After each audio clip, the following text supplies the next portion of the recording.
venu malgré le temps. Voilà, on est un peu joueur, on organise cet événement-là en fin d'année, mais c'est aussi une façon un petit peu d'activer cet espace-là, en plus avec ce challenge. Mais donc je pense qu'on apprendra pas mal de choses cette journée-là. Je vous présente Mickaël Mandioglou, je travaille donc à Style Design juste à côté, en particulier du Living Lab, du quartier créatif, donc tout ce qui va toucher justement aux approches bottom-up, faire de lien avec la communauté et intégrer les usagers finaux dans le processus de création, donc comme ce qui est un peu en train de se faire ici avec la photistique contemporaine. Le cadre de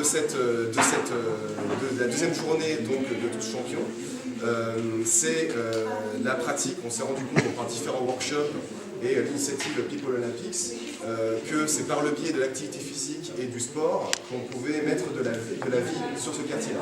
On est tout à fait d'accord en tout cas avec Johan qu'il y a beaucoup de choses à faire encore malgré tout l'espace qu'on a. Le mixeur, tous les acteurs de la communauté, Open Factory, Open la Cité, l'école d'art et de design, l'école d'ingénieurs, tout le monde est là, mais personne vraiment se rend compte. Donc là, l'idée, justement, c'est de commencer un petit peu à s'activer autour de cette initiative-là.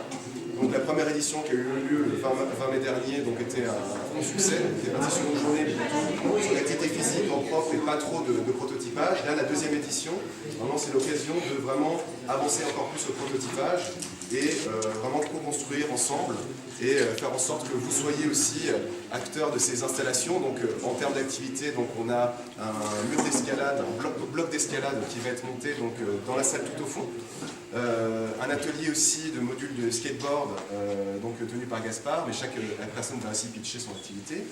Une photistique contemporaine de ce que vous voyez là sous les yeux, donc une interprétation du jeu du foot. Donc je laisserai Julie présenter ça, elle pensera beaucoup mieux que moi.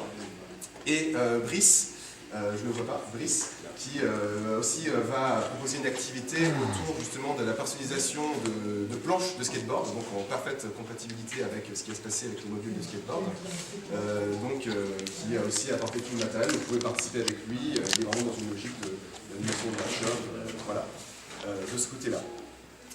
Donc tout ça, cet événement-là, on ne pouvait pas le faire sans Open Factory Synthé et OpenScope. Donc étant donné que là, on veut vraiment pousser vraiment la logique de prototypage, c'est naturellement qu'on s'est associé à vous, donc avec le Fab Lab Open Factory Synthé et tout l'espace qui est mis à votre disposition. Donc il y a 4 ateliers disponibles. Vous êtes libre d'y participer, en membre sur des ateliers ouverts de ce côté-là.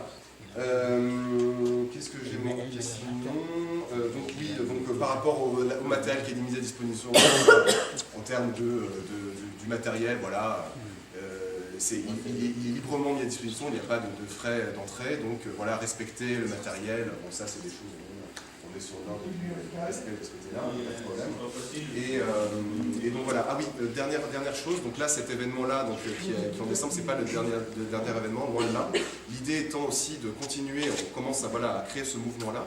Le 16 et 17 mars, il y aura 2 temps forts, donc 2 journées, Tous Champions édition 3, donc, que nous allons organiser dans le cadre de la Biennale internationale de design Saint-Étienne. Donc on serait sur des événements là du coup à la fois de prototypage dans l'enceinte du Fab Lab et aussi à l'extérieur, donc sur la place Carnot, place Jacquard. Donc pour l'instant, je ne vous en dis pas plus, le scénario est encore en cours de construction. On va aussi intégrer des designers venant aussi du monde entier, car Saint-Étienne fait aussi partie des villes créatives UNESCO. Donc on a ici un réseau international sur lequel aussi nous allons nous baser pour justement construire ensemble ce futur quartier créatif.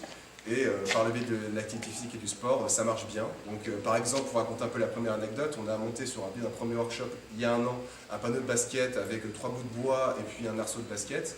Sachez que maintenant ce panneau de basket, il est en vrai, il est en dur, il est juste en face de vous. En fait, c'est un symbole assez simple, mais c'est un symbole de montrer que cette approche-là marche. Les commanditaires, les PAS, Saint-Étienne Métropole entend ce type de démarche-là.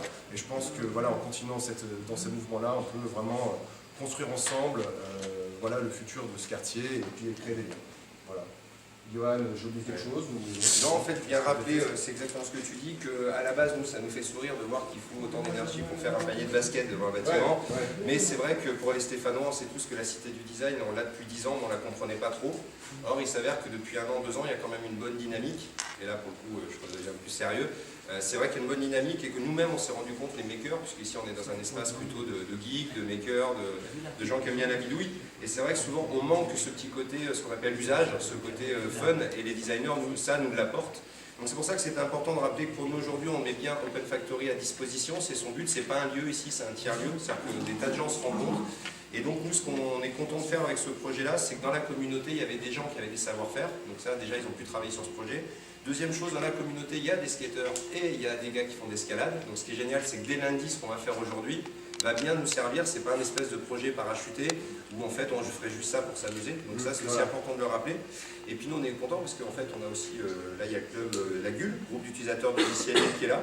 Et donc ça permet aussi de montrer que Open Factory, toute la semaine, c'est vivant et que des fois, il y a des événements, des fois, c'est des temps calmes, des choses comme ça. Et que maintenant, l'idée, c'est de nous faire rêver un peu. Donc on a mis un petit panneau à l'entrée, vous mettez votre nom, votre prénom et sur quel atelier que vous voulez participer.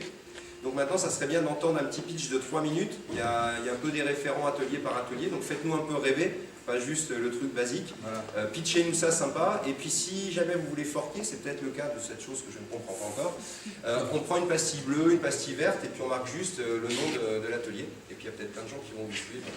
L'esprit libre un peu du fort. Voilà, j'ai rien d'autre à rajouter, si ce n'est qu'en fin d'après-midi, vers 19h, nous, vous sachez qu'on fait plein d'événements comme ça, des tiers-lieux éphémères un peu partout en France. Ça faisait 6 mois qu'on était sur les routes, on est une 5-6 là autour à faire ça. Et en fait, c'est chez nous, c'est le dernier événement de l'année. En fait, on est super contents, donc en fin de journée, on paye un coup et on se fait plaisir, quoi. Le pot de Noël. Ouais, le pot de Noël, ça, on a tous besoin après, donc on va s'amuser cet après-midi. Voilà, c'est ça.